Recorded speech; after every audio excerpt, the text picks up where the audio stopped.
Hello everyone, स्वागत है आप सभी का मेरे इस YouTube channel NTA UGC net JRF environmental science में। मैं हूं पीयूष कुमार वर्मा और आज के इस वीडियो में हम डिस्कस करने वाले हैं एक वेरी इंटरेस्टिंग टॉपिक जो कि बायोडाइवर्सिटी यानी जैव विविधता है। तो चलिए हम इस वीडियो को स्टार्ट करते हैं। सो फ्रेंड्स, आज के इस वीडियो में हम क्या क्या कवर करने वाले हैं। So we are going to cover what is the meaning of biodiversity, what is the definition of biodiversity, what is composition of biodiversity, alpha, beta, gamma diversity, as well as measurement of biodiversity, in which we shall cover Simpson's index. So friends, what is the meaning of biodiversity? So biodiversity is a word made up of two terms, bio and diversity, which means the variability and diversity among all existing life forms according to United Nations Environment Program, means UNEP.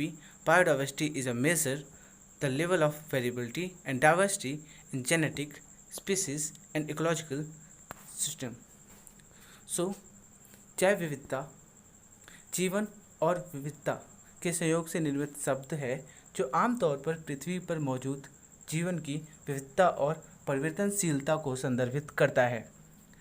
संयुक्त राष्ट्र पर्यावरण कार्यक्रम UNEP के अनुसार जैव विविधता विशिष्टता, आनुवंशिक प्रजाति तथा पारिस्थितिकी तंत्र के विविधता का स्तर मापता है।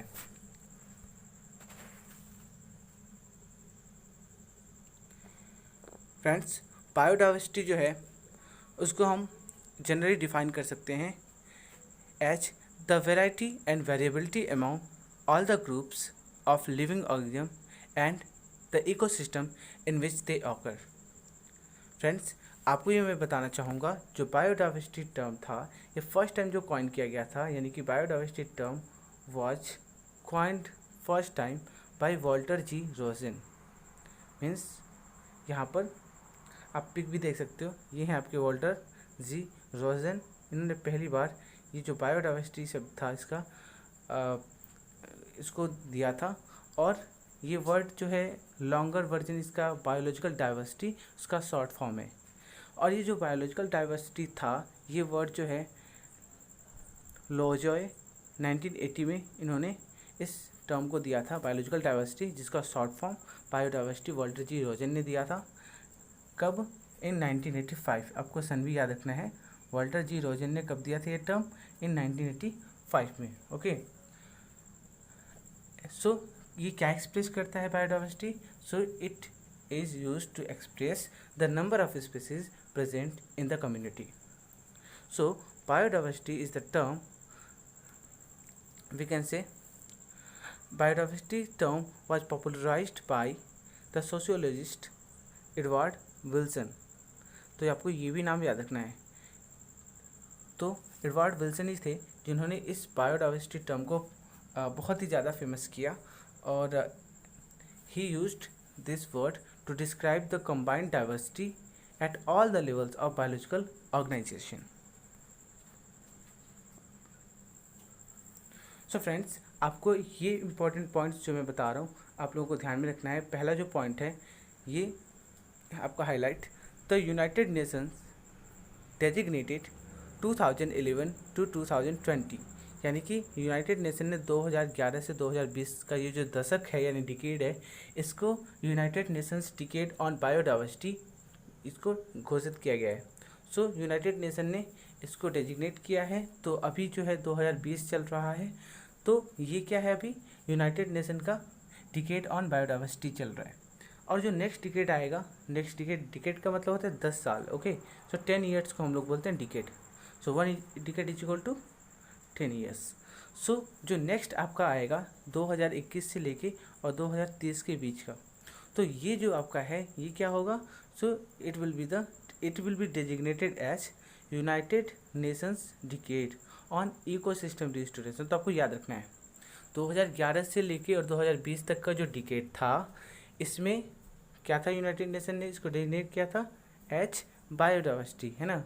लेकिन जो 2021 से 2030 के बीच, यानी कि ये जो नेक्स्ट आपका जो 10 ईयर्स आने वाला है, इस 10 ईयर को यूनाइटेड नेशन ने डेजिग्नेट किया है इकोसिस्टम रिस्टोरेशन।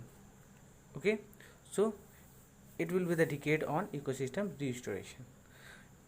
एंड एक बहुत ही इंटरेस्टिंग टर्म आता है इसमें, hot spot. So hot spot क्या होता है? सो ये एक ऐसा रीजन होता है जहाँ पर high level of endemic species पाई जाती हैं। इंडेमिक स्पीसीज का मतलब क्या है कि ऐसे स्पीसीज जो पर्टिकुलरली एक पर्टिकुलर रीजन में ही पाई जाएं, किसी दुनिया के और रीजन में वो ना पाई जाएं। Okay, so we can say a biodiversity hotspot is a region with a high level of endemic species and that have experienced great habitat loss. यहाँ पर ये आपको ध्यान रखना है, जो हॉट स्पॉट्स हैं वहाँ की जो स्पीसीज हैं वो उनका हैबिटेट लॉस होने की वजह से उनकी जो संख्या है वो बहुत ही कम रह गई है, जिससे वो कहीं ना कहीं इंडेंजर्ड हो चुकी हैं। एंड ये हॉट स्पॉट जो टर्म था, पहली बार ये नॉर्मन मेयर ने 1988 में इस टर्म का यूज़ किया था। Okay, so this term was introduced, so hotspot was introduced in 1988 bye Norman mayor. तो आपको ये बात याद रखनी है फ्रेंड्स। अब हम बात करते हैं composition of biodiversity. So biodiversity has 3 major components. अब ये कंपोनेंट्स कौन कौन से हैं? सो आपका genetic diversity, ecological diversity and species, या इसको हम बोलते हैं organismal diversity. Okay, so this 3 are intimately interlinked and actions at any one level will have impact on the other level of the hierarchies।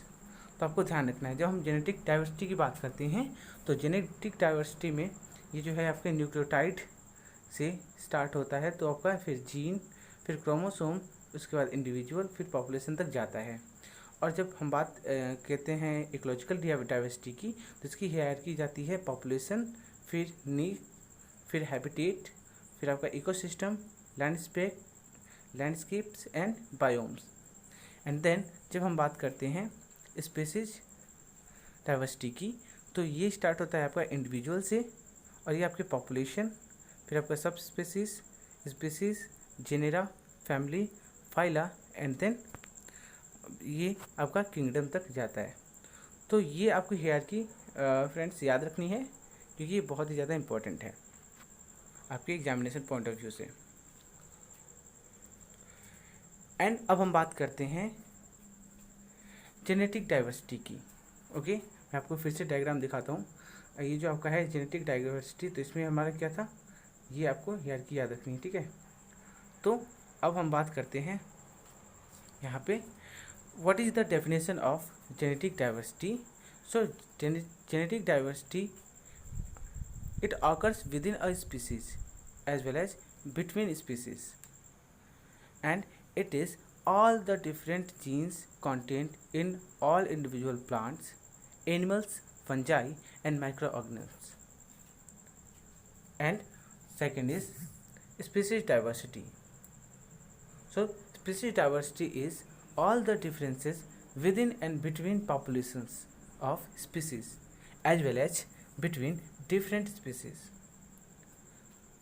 Friends, जो आपका species diversity है ये refer करता है वैरायटी ऑफ स्पीसीज़ की और उसके abundance की, जहाँ पे कोई इंडिविजुअल ऑर्गेनिज्म जो है किसी पर्टिकुलर रीजन में उसकी संख्या कितनी है ना, तो उसका एबंडेंस कितना ज़्यादा है। तो ये स्पीसीज डाइवर्सिटी है। सपोज दैट कि अगर हम बात करें किसी पर्टिकुलर कह सकते हैं इकोसिस्टम की हम बात कर रहे हैं, जैसे कि आपका फॉरेस्ट इकोसिस्टम ने लिया, तो फॉरेस्ट इकोसिस्टम में आपका पर्टिकुलर प्लांट कितना ज़्यादा है ना, तो वो अलग अलग प्रकार के प्लांट की स्पीसीज होंगी। तो वो जो है आपकी अलग अलग स्पीसीज, उसको हम बोलते हैं they are the example of species diversity. फिर हम बात करते हैं इकोसिस्टम डाइवर्सिटी की। सो ये क्या होता है, सो ये जो है आपका all the different habitats, biological community and ecological processes as well as variation within individual ecosystems are come under ecosystem diversity, as well as we can say ecosystem diversity जो है उसको हम 3 भागों में डिवाइड कर सकते हैं, alpha, beta and gamma diversity के फॉर्म में। अब ये जो अल्फ़ा डाइवर्सिटी है, बीटा डाइवर्सिटी है एंड गामा डाइवर्सिटी है, मैं आपको इस फिगर में दिखाऊंगा। Figure is not so clear, but figure में आपका ये अल्फ़ा डाइवर्सिटी, जिसमें आपका कह सकते हैं कि विद इन स्पीसीज की हम बात करते हैं। फिर बीटा डाइवर्सिटी की बात करते हैं, सो विद इन हम पॉपुलेशन की बात करते होते हैं, लेकिन जब हम आपकी गामा डाइवर्सिटी की बात करते हैं तो this will be the among communities. Means we can say that the number of ecosystems can vary within a geographical area.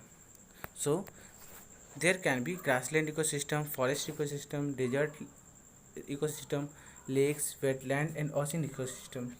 So these are the major ecosystems where species live and evolve. So आपको ये point याद रखना है friends कि Whittaker जो थे, इन्होंने ही आपकी जो कह सकते हैं इकोसिस्टम डाइवर्सिटी थी उसको 3 भागों में उन्होंने जो है स्पेशल स्केल दिया, जो आपका अल्फ़ा, बीटा और गामा डाइवर्सिटी के नाम से जाना जाता है। तो अल्फ़ा डाइवर्सिटी में क्या है? सो अल्फ़ा डाइवर्सिटी जो है ये आपका कह सकते हैं कि विद इन कम्युनिटी हम ऑर्गेनिज्म की डाइवर्सिटी देखते हैं, ठीक है। To represent it a combination of species richness, evenness and taxonomic diversity is used. Beta diversity friends क्या है? तो बीटा डाइवर्सिटी जो होती है किसी ऑर्गेनिज्म की डाइवर्सिटी जो कि बिटवीन 2 कम्युनिटीज़ में हो। मतलब ये कि हम जब अल्फ़ा की बात करते हैं तो अल्फ़ा में हम लोग कहते हैं कि diversity with in a community, लेकिन बीटा की बात करते हैं तो डाइवर्सिटी बिटवीन 2 कम्युनिटीज़। और गामा डाइवर्सिटी में क्या होता है? Diversity of the habitats over the long, we can say, total landscape or geographical area. Means यहाँ पे होता है among okay ecosystems. So friends, ये था आपका alpha, beta and gamma diversity. अब हम बात करते हैं methods to measure biodiversity. So यहाँ पर जो मेथड्स हैं वो species richness, species evenness, species rarity, disparity and genetic variability से हम लोग किसी पर्टिकुलर इकोसिस्टम की बायोडाइवर्सिटी हम वहाँ पर मेज़र कर सकते हैं। तो अगर हम बात करें मेज़रमेंट की तो यहाँ पर स्पीसीज रिचनेस क्या होती है? So it is the number of species per unit area. तो इसका फॉर्मूला होता है आपका species richness is equal to total number of species upon area in centimetre square और metre square. It depends on the size of quadrat. फिर आपका है कि जो स्पीसीज रिचनेस होती है वो आपके पोल्स से इक्वेटर तक जाने पर इंक्रीज होती है। अब क्यों होता है? क्योंकि वहाँ पर कई सारे फैक्टर होता है, जैसे वहाँ पर प्रॉपर कह सकते हैं कि रेन होता है, प्रॉपर वहाँ पे कह सकते हैं हाई टेम्परेचर होता है इक्वेटोरियल रीजन पे अर्थ के। तो इस रीजन में जितने भी कह सकते हैं प्लांट या फिर कह सकते हैं लिविंग ऑर्गेनिजम्स में आपके जो एनिमल्स हैं वो सर्वाइव करते हैं। तो आपको जो ट्रॉपिकल रीजन है या कह सकते हैं कि equatorial region of earth, it is a very we can say rich. Okay, so ये बायोडाइवर्सिटी पॉइंट ऑफ व्यू से काफ़ी ज़्यादा स्पीसीज रिच जो है एरिया होता है।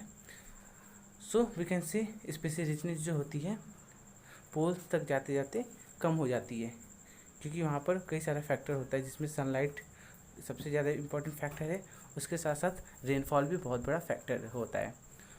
And species rich community are more resistant to invasion by exotic species. तो ये पॉइंट भी आपको हमेशा याद रखना है, जो आपकी स्पीसीज रिच कम्युनिटी है वो बहुत ज़्यादा रेजिस्टेंट होती है आपके एक्जोटिक स्पीसीज यानी कि नॉन नेटिव ऑर्गेनिजम्स के प्रति। और स्पीसीज रिचनेस जो होती है उसको हम डिस्क्राइब कर सकते हैं generally, so more species so greater richness. Okay, next आपका स्पीसीज इवेननेस क्या होता है? सो ये डिस्क्राइब करता है आपका relative abundance of different species in an area. मतलब कि किसी पर्टिकुलर एरिया में सेम टाइप की स्पीसीज कितनी है। ओके,